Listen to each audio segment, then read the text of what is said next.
That was good. That was great. That actually saved us. I'm sorry, I'm just a bit upset. I'm a bit... I get Anna, it. you need to fucking listen. I'm listening, yes. Thank you.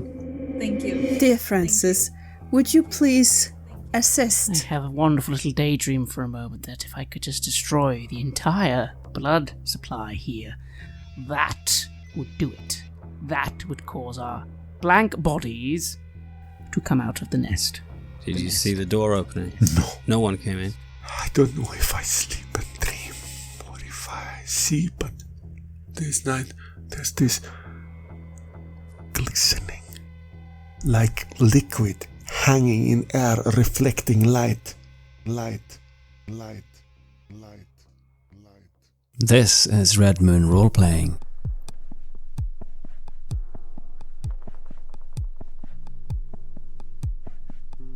Every day in lockdown, every week, and especially every fatality brings ominous atmosphere closer to misty, murky,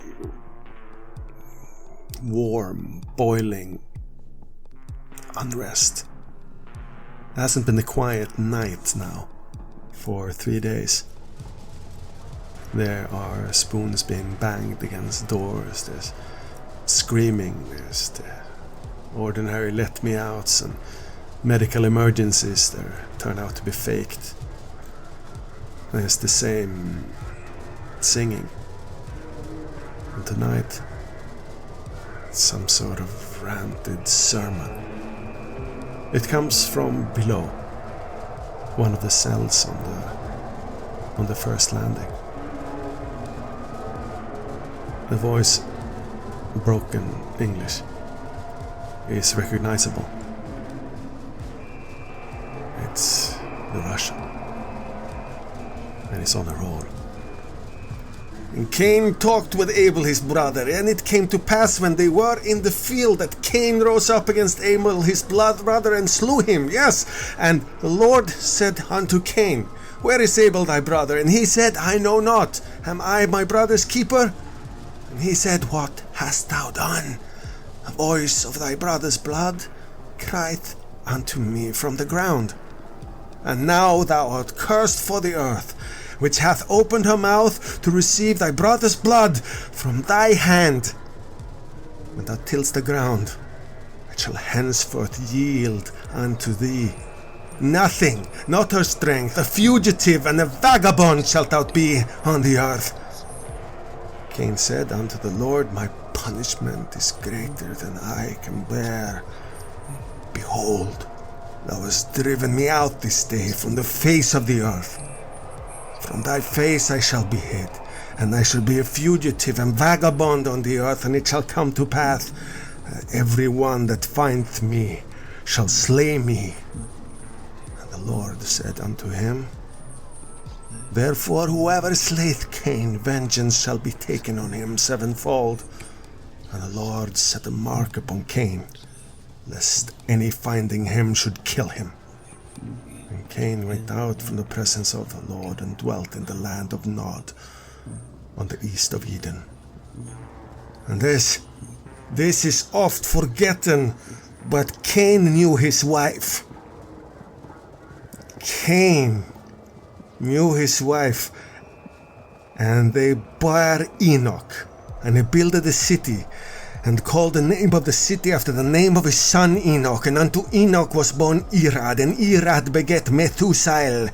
And Lamech had 2 wives, and unto eternity the line of Cain goes on, and on, one cursed after another.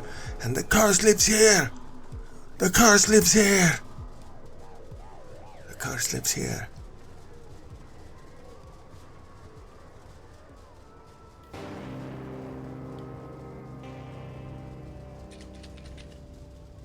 The Pig and the Nail is the local establishment, just a spit and a stone throw away from Ormley Jail. It's famous mostly for serving up some great Thai and for enormous patience with shenanigans and drunken behavior Also, they draw a very good lager. So, naturally, this is the gathering place for screws after work shifts. There's even photographs of retired screws on one of the back walls. Some of them marked with an extra black band, noting they were killed in the line of duty. But tonight there are no such heavy thoughts here. It's the end of training day and everyone is here, with the notable exception of Nila. Mom has made some excuse about having to get home to her children, and that she doesn't drink, of course. Hannah has been something of a whirlwind for the last half an hour, showing one of her knocked out teeth to anyone who will see it, being rewarded mostly with shots and claps on the back. Yeah, Rudy's elbow did that. Just casually. You're possibly quite lucky to be alive.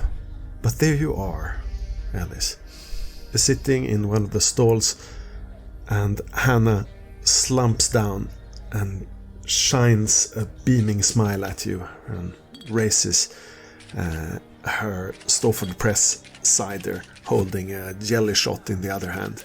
Jesus Christ. Cheers! Okay. Cheers. You look terrible, but cheers. Down the hatch. We live to fight another day. The brave soldiers. Woo! Yeah, you will go and get that fix, alright?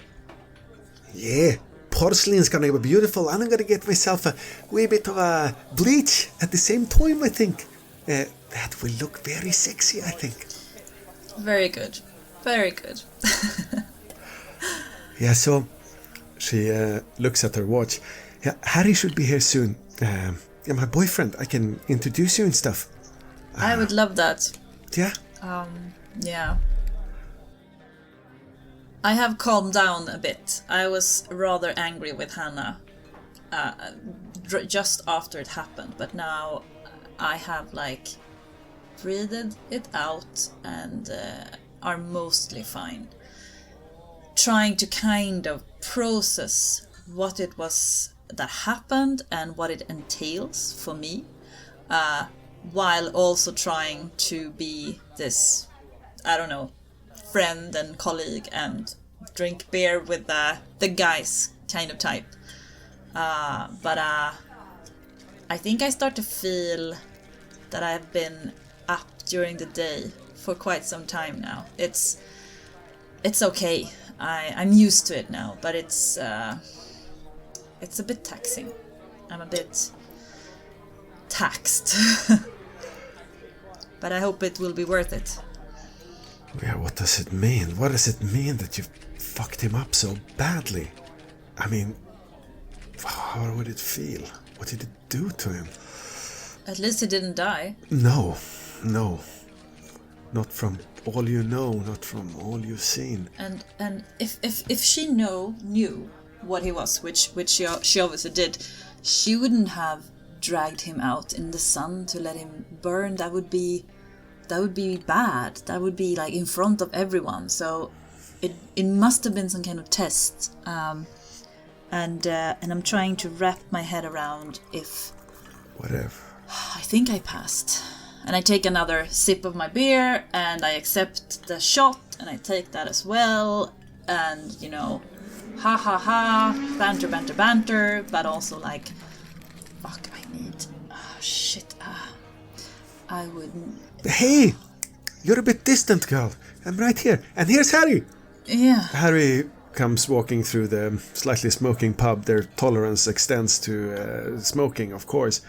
And he steps up to the table holding a tray filled with beers and more jelly shot and a Stofford Press for the lady. He's maybe a bit shy of 6 feet. Handsome bloke, not a hair on his body, completely shaved. One thing, what must give him his screw nickname, 8-ball. Maybe that, or that there are 8 other bald guys. You don't really quite know, but there is 8-ball sitting down. Yeah, he smiles with his broad mouth and his green, bright, big eyes dart curiously, looking at you. Ah, so finally I get to meet you. Yeah. Yeah. Hello. Cheers. I reach out my hand for him to shake, and yeah. Yeah, the first things first, he puts down the beer in front of you and raises it, and two damn vicious ladies. Clunk, clunk, clunk, when he drinks. Yeah, sure. And to Hannah. Yes. She did good today. Yeah, and you are the vicious ladies of Amli. I'm impressed. I gotta say, everyone's heard it. You know, we were 3 guys on him. 3. Yeah.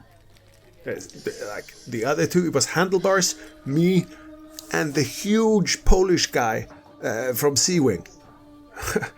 We went in shields. Everything could not move that man. Not a inch. Yeah, but he was half dead when we... Yeah, I mean, we did. Went in there, we did soften it up for you a tiny bit. I have to admit that's for sure.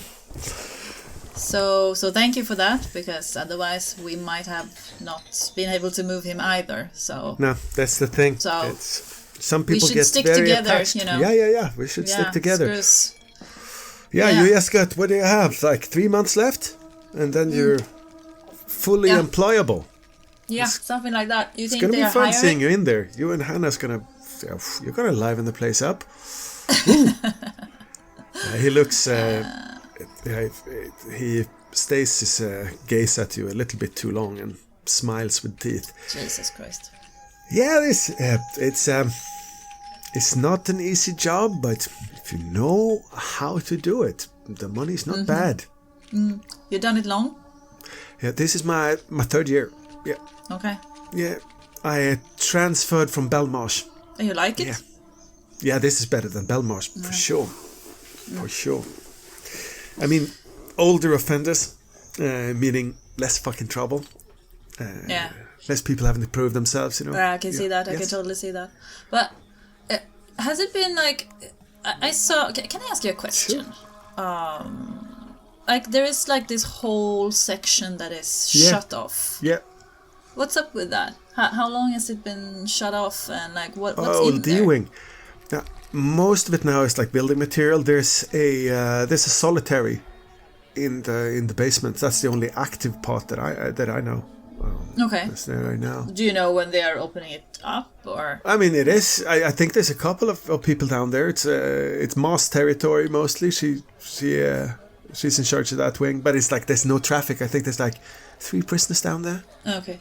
Yeah, something like that. I don't know. It's like, it's not like... Yeah. I mean, the VPU Solitary has a lot of circulation all the time, so that's where I do most of my movage. Like you saw, I mean, Rudy was a typical movage. He had to go, different cells, go down to isolation, didn't want to go, there you go. Gotta play it rough sometimes. So he's down there now, right? Yeah, he's a bloody popular prisoner also, you know? He is? I mean, from the outside. How come? Who is he? There's a lot of letters coming in, something political, I think. Okay. Yeah. Okay. He gets support letters from some sort of fucking black flag groups and stuff. It's like anarchist shit, deep left. But he's Danish, no? Yeah. He's Danish, Danish citizen. Yeah. Yeah, but it's like the crimes is charged with. Most of them are in London, South London, Croydon area. Yeah. Yeah. Oh yeah, but so how do you like? So I'm seeing Hannah dealing with this kind of thing, with how Hannah deals with things, and that's fine. But like, how do you ever get used to Hey, what do you mean? I mean that you are great, honey. Yeah. But I'm like, I love you too. yeah. How do you get used to this?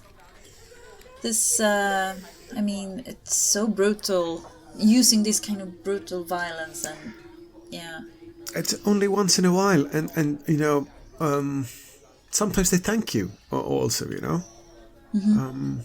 Yeah. Well, why is that? I mean, they understand that things gotta keep moving, and some of them are in distress when we have to go like that, and you know, sometimes the medication and so on, sometimes that doesn't help. But I mean, it's mostly, but these are people at their end of their ropes, and they, you know, as long as you treat them respectfully but fucking firm, then respect comes back at you. Yeah, and that respect can be. Hannah flashes a glance at him, maybe even punches his leg. Yeah, respect is a good thing. It's good. Yeah, okay. And Mom, how long has she been there? She's been there the whole time? Yeah. Yeah. Yeah, she's great, right? Yeah, she's constantly keeping us in line. I think. Yeah, I bet. It's easy for things to slip through, and easy for bad behavior to become a habit. She does not let anything like that pass. So it's very good. It's like we're her family in a way. It gets fucking overbearing. You know her. I mean, it's you know, you know. But in the end, it's a good thing. He looks away and like, I gotta go to the loo, and you see handlebars approaching. And Hannah jumps up and runs after him, holding his belt and following him to the bathroom. She turns around and winks at you as they disappear behind the door. I wink back, of course. Handlebars harumphs and sits down with his Irish coffee. Stirs it a little bit. Oi. So, what's up? Yes. Oh, it seems like you passed the exam quite excellently. Mom has nothing but good things to say about you. I'm glad. That is good. So, I was just want to take this opportunity to state that, there might be need for extra personnel, so you should think about that. I'm in. Just for weekends and so on, and it's no problem. It's only going to be if somebody calls in sick or something. We're hard pushed during the lockdown. I know. Yeah, I'm in. Good. That was what I want to hear. I'm in. So that's great. Yeah. That is what I hope for, actually. I'm in. Thank you. I really appreciate it. Thank you. Of course, this is very temporary, since we have a lockdown right now. We have extreme staffing needs. You know what a lockdown entails? It means that the prisoners leave their units only supervised, meaning that there's a lot of supervision and there's a lot of frustration in there, so it can be hard labor. But as soon as if somebody calls in sick, hasn't happened for a week or two, I'm just saying, I would like to put your name down, and that is now done. Thank you. And he stretches out his small but very firm hand. Yeah. I shake it and grins, and I'm very pleased by this. This is excellent, perfect. I'm flattered, and I suppose you need people that kind of can bring heavy violence, right? Because that's my special talent. We've seen your conduct both during the other training sessions and now during this encounter there. That's some quite heavy lifting you did. Thank you. Yeah, there's I've been in this line of work now for 25 years, and the prison officers that do not understand that bringing a man down is as much psychology as it is size, and it's as much about seizing moments and being receptive and present as it is just being a brawler. They have understood nothing, and for sure, you know that, and you understand that, and that means that you can do. I'm looking forward to see you in 3 months. If everything goes well. Otherwise, we'll see. Yeah, I'm glad. Just one more thing.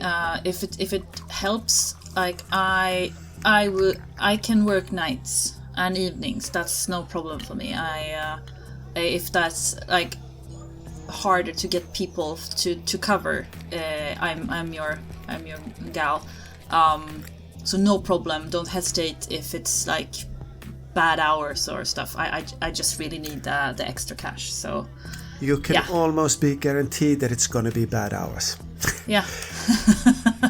I'm counting on it. Yes, see you in the worst hour. And for your service. Yeah, see you. Thank you. Cheers. Thank you again. Great. The other trainees are on the mid table there. You see there's Lamala, the administration for the Warden Education Program, Liam, the submariner, and Riaz, the second generation prison warder. He's nursing a cup of tea, and the others are drinking heavily. He looks a bit like, come and help me, as he looks at you. But just as he does, a woman, maybe in her late 30s, early 40s, comes in from the street. She's carrying a wad of flyers. Going up to the bartender, she hands him a flyer, talks a bit. Moves around. As she moves to the middle table, you catch a short glimpse of the flyer she's holding. There's a face of a young woman on the flyer, and so you overhear her quite clearly from the other table, even though the music is quite loud. So I'm Julia, and this is my daughter Sarah Richards, and I'm looking for her. I think she might be in the vicinity. Have you seen her in this establishment? Maybe, possibly. Shit. They talk. They look at the thing. She moves around. Yeah, she goes to the cork board and she puts one of them up. I want to kind of... I don't want her to see me. So I will, if I can, kind of move away, turn maybe my face so she won't see me. Turn. Yeah, you try to meld into the background. She's now going for another stall. And she's like, yes, hi, I'm Julia. I'm Sarah's mother. She's been missing. And then, wait a minute, you've seen photos of... No, that's not Paul's wife. Fuck. You've seen Paul's photographs of his family, of his wife. Yeah, I met her. Even met her. This is not her. Fuck. Okay. Fuck, okay. Yeah, you faded into the woodwork as well as you can. Yeah, but I watch her. And here comes Hannah. She's running across and she barges right into into Julia. The flyers go flying everywhere. Harry stops and tries to calm her down. She's upset. Hannah plops down just next to you. Hello! Hannah. Do you know you can crawl under the stalls quite easily? Okay, 1 second. I get up and ignores her and goes to the woman and helping her up. Yeah, she's on her knees collecting the flyers. Oh, thank you. Thank you so much. Thank you so much. Yeah. That's very kind of you. Do you know? Are you from here? No. No, I'm from London. Because I live rather close to a park, not far from here, and like I take the flyer and looks at it, studies it, and well, there's quite a lot of youths hanging out there. Maybe that's I don't know. She looks familiar. Oh. Maybe. Yes, her name is Sarah. Do you want me to point you to the park? Yeah, I mean, have you seen her? You see the photograph. This is Sarah, maybe 1 or 2 years ago, in a public school uniform. Yeah.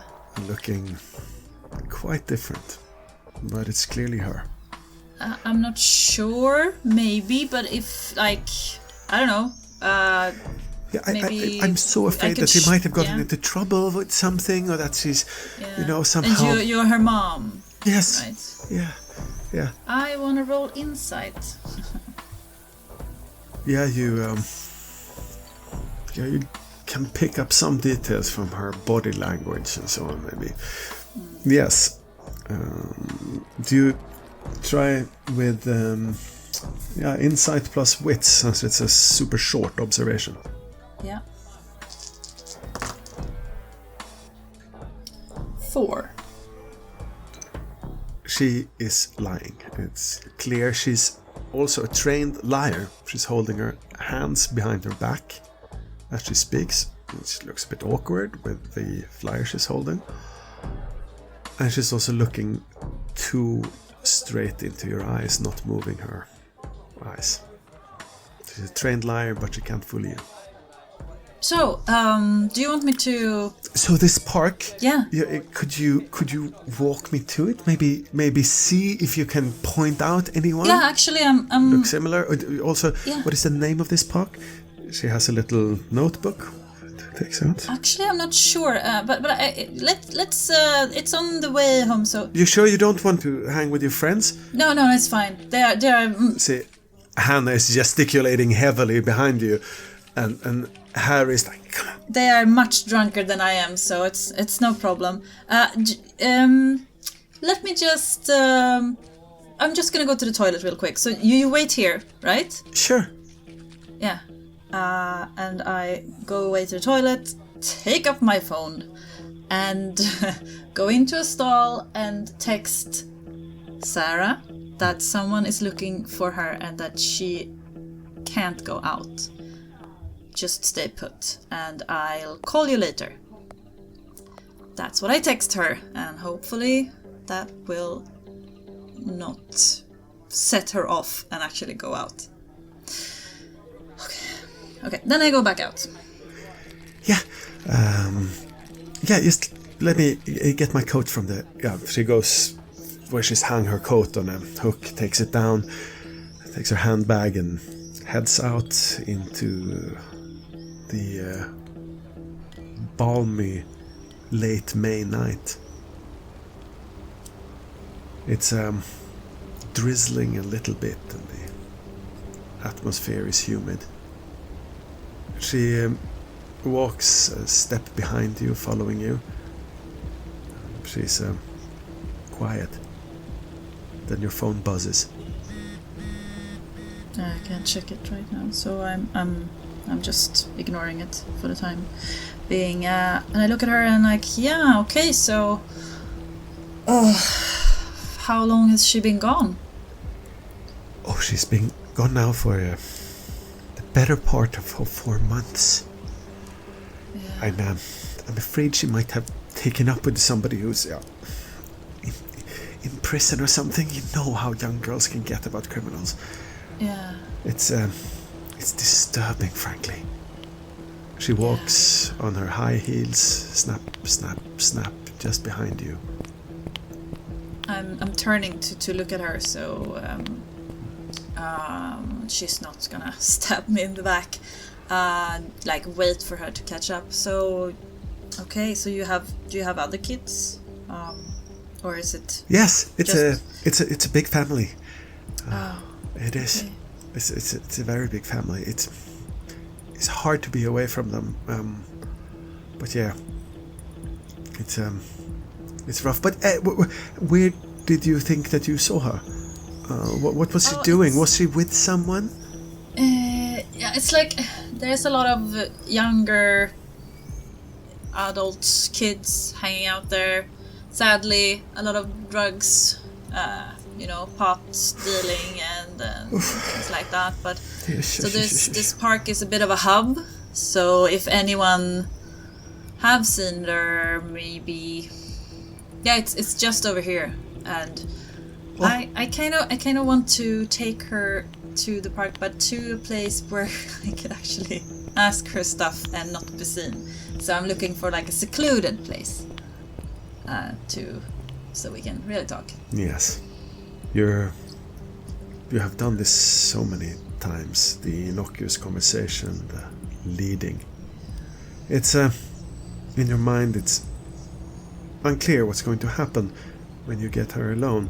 There are several different impulses and instincts. Some of them deeper, more profound than others. Who the fuck does she think she is? Yeah. And you lead her into the spot, into the killing corner, into the place where you will not be seen, just there. The perfect place.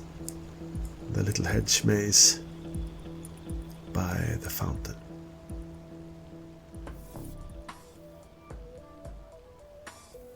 As the coroner arrives, several hours late, he puts down a large sports bag and a briefcase inside the door and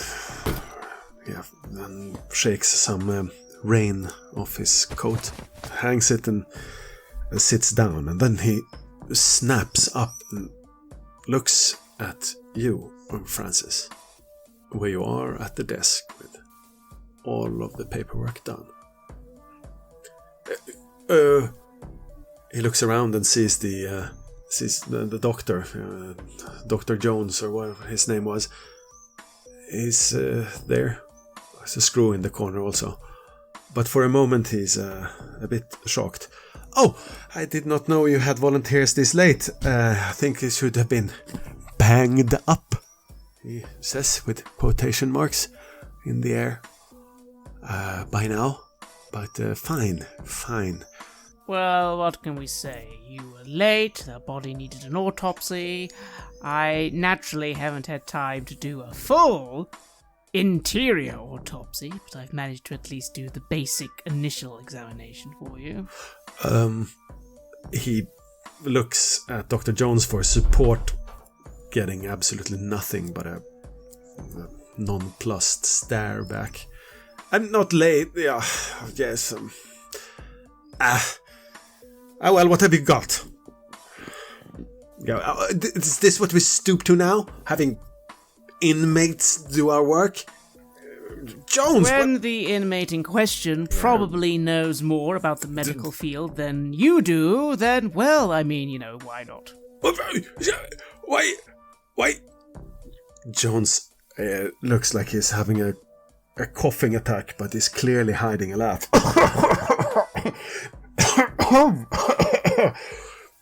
Yeah, the poor coroner has no support to get anywhere. Looks at you. So, you're trained? Yes, extensively. You could even say I'm an expert in the field. Coroner work is not exactly my specialty, but it is part of the forensic sciences, is it not? Forensics? You've been in forensics? Yes. Well, fantastic. What a bang-up job you must have done of that to land your ass here.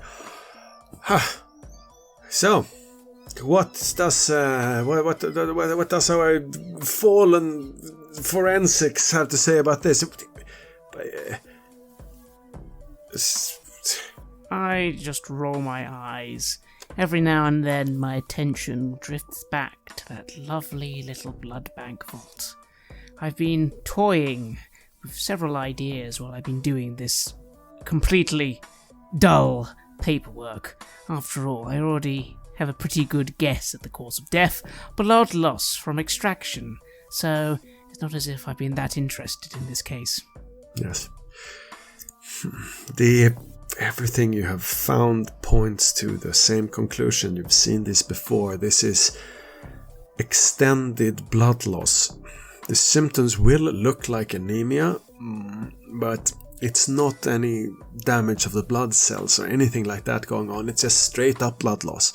For an extended period of time, your guess would be about a month.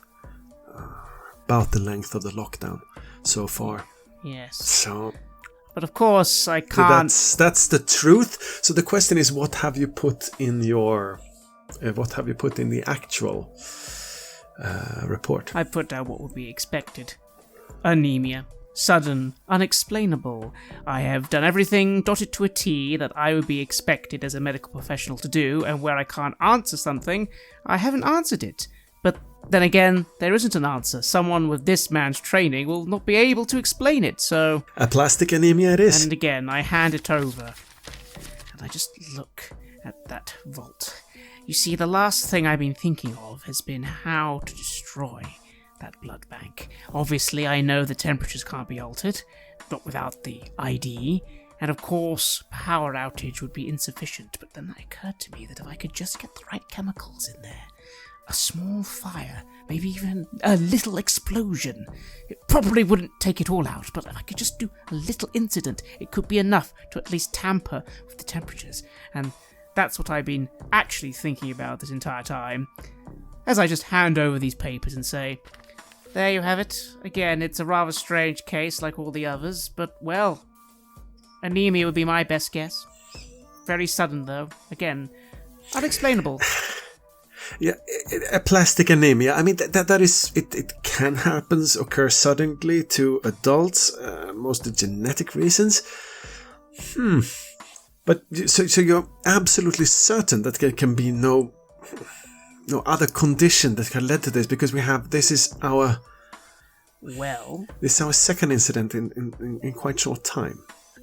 If you would be okay with it, I kind of bite that back a little because I'm not used to having to play nice with morons. If you'd allow it, I'd be happy to help you with the full internal autopsy. But as you can see, I've only done... No, that will be carried out in the morgue, as per specifications. Well, there you go. I'm just gonna... I'll call up Brian. It looks at Jones. What do you say? Another aplastic anemia? Wasn't that the last diagnosis as well? And that was... You helped me make that assessment, right? Yes, I don't think it was aplastic anemia that time. I think we ruled that out, actually. But this being... Well, as I was saying, if I were allowed, just saying, hypothetically, you might find more on the full internal, checking the lungs, for example, or the gut. I am fully aware on how to perform a full internal. I will go to the morgue and I will work with my colleagues to do this. There's also something similar to it. Don't you have any paperwork to get through? I've done the paperwork twice. Yes, but there's it can't only be acute cases. Jones shrugs. Is that all, Coroner? Are we done here? I guess yes. Sign here. Shoves the report. Yeah, the doctor signs and the coroner countersigns. As he's signing, I quickly mention, I also took some samples for a cultural too. There was something similar about this to something I'd seen once in another part of the world. Curiosity. Yes. Excuse me? What other part of the world? Tibet.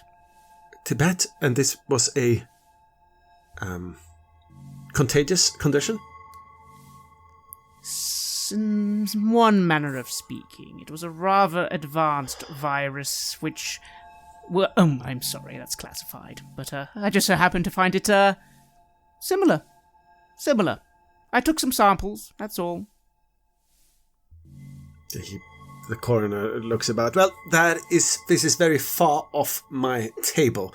You have fun with your little cultures, and I will spend the rest of this fine night with this gentleman Slaudas and see what he can tell me.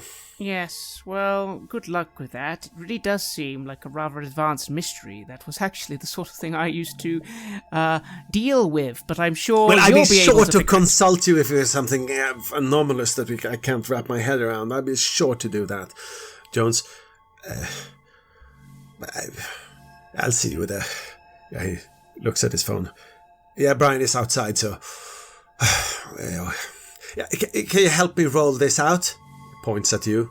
Certainly. And I I'm unsure how I feel. On one hand, I despise this man, but on the other hand, the fact that I'm causing him discomfort is a small little luxury that I haven't been able to partake of for some time, so that's fun. It seems to be enjoyable to Dr. Jones as well.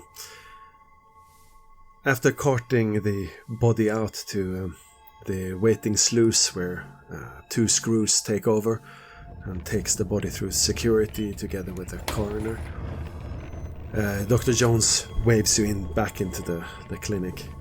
The board screw is still doing a crosswords puzzle in the corner, but apart from that, you're alone with the doctor in the medical unit. I raise an eyebrow. I was expecting to be escorted back straight away, and once again my gaze just briefly over that blood bank. The key, I keep thinking to myself, would be if I could just do something timed. A timed chemical reaction, so I wouldn't be in there and either get set on fire or arrested for causing a fire. But anyway, that's where my headspace is, but I'd look to Jones and just say, yes? That was funny. Shit, local coroner he is. Yeah, I mean, who do you think gets our cases? I can imagine. He's probably a very average coroner and doesn't like his toes being stepped on by an advanced professional. I gotta say, your blood work analysis is more than up to snuff. Well, thank you. That's... I wish I could be more helpful, but obviously I literally can't. Well, you're clear for administrative tasks, right? Yes. Yes. And just to clarify, from a personal point of view, my misdemeanor had nothing to do with the job and how I perform it. If that's what you were wondering, it was not a malpractice charge. It didn't cross my mind. I've stopped being in the habit of thinking what. Believe me, it makes for a better night's sleep not to know. Huh. Whatever everyone is in here for, I'm sure you're innocent. No, good, but I mean, I can tell from I can tell from the way you handled that report that there's no question about your professional skills. Well, thank you. It's nice to have someone appreciate it. So, what do you think it could help out with? I mean, you've gotten a bit of the run of the place. You see what we have. We have injuries almost daily. We have people resting like you. It seems like work therapy seems to be working for you. So I guess that's what the doctor ordered, right? So yeah, we have... I can honestly say that now I've been parted from my cellmate, I am feeling a little better, yes. Yes, about that. Yeah, I was handed down a... I know you're about to go in for a hearing on that. So it's going to be within a few days. Maybe you can ask for him to transfer or something. But yeah, you got the run of the place. What do you think you can help out with? Oh. I mean, this. Well, I mean, I suppose I could help clean. It's not exactly as sanitary as it could be. I could do some paperwork. I could even monitor a few things for you. I noticed the blood bank there. The machines don't seem to need much, but the room itself is a little bit... I did not want to suggest that, but it's there's a ton of paperwork on that blood drive thing. And, I mean, I haven't even gone around to looking at it. I think there's... I mean, it's rather... Yeah, I think there's a new pickup next week, and I haven't even looked at those papers. Well, to be honest, I wouldn't mind helping with that. After all, I am an expert in blood analysis. Yeah, this is probably the least fucking important task in the entire medical unit. So, yeah, there's absolutely nothing exciting about this. So, if you want to take a look at this, walks to a document cabinet, takes a little key, opens it, and pulls out a row of file hangers. Grabs a fat one and hands it to you. I try and hide my interest because this could be very good. Of course they think it's meaningless, but, well, in any other situation it would be meaningless. It's just here for storage after all, but I know that that's not why it's here. It's here to fund or feed the blank body conspiracy or whatever. I get so confused these days about how many there are and what exactly is a conspiracy and what isn't. But this is good. This is very good. I could use this if I'm careful. Yeah, there's a label on top saying the St. Anne Foundation. It's smack full of, reports on donors, and there's paperwork, and there's mailing addresses and counter signatures and a whole bunch of legalese. This is a lot. Yeah, you can take it into your cell if you wanna. Are you sure? Yeah. Take it in. I actually say that in a genuine tone because I don't want to get this Dr. Jones in trouble. They're not so bad. The tome of papers in your hand, you can feel it shake a little bit. Excitement. Just from the first papers you look at, there's this donor list. There are numbers of cells, there are personal numbers, there's extraction dates. This is the motherlode. I kind of turn my head downwards and once again try and downplay this. Oh my, I see what you meant. There's a lot. Alright, I suppose I'll have to get started.